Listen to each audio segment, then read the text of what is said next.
Lomi, Shanghai, yan ang sikat na sikat dito sa Asis Food House na matatagpuan sa Santo Domingo, Ilocos Sur, tapat ng Municipal Hall. So, maaga kaming pumunta kay ate. Ayan. Actually, pang number 9 pa lang kami sa mga customers. So dito tayo ngayon sa Asis Food House. Dito yung sikat na lumihan dito sa Ilocos. Santo Domingo lang pala.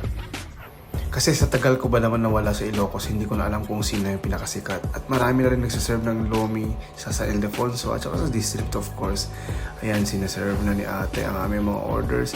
Yung kanilang Shanghai guys, walang masyadong timpla. Kaya nagpapasarap kasi simple lang. Pero ang sauce nila ay gawa nila. Ayan, video muna ako.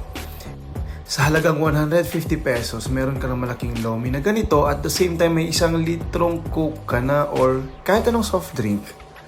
Samantala, narito ang kanyang crunchy na Shanghai. Homemade to ha. Yan. Tikman ko nga.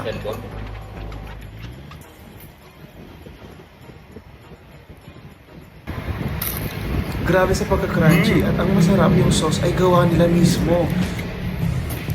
Sabi sa inyo, pag napunta kayo ng Ilocos Sur, marami pang kakainan na masarap at matitikman nyo kung ano talaga ang lutong Ilocano.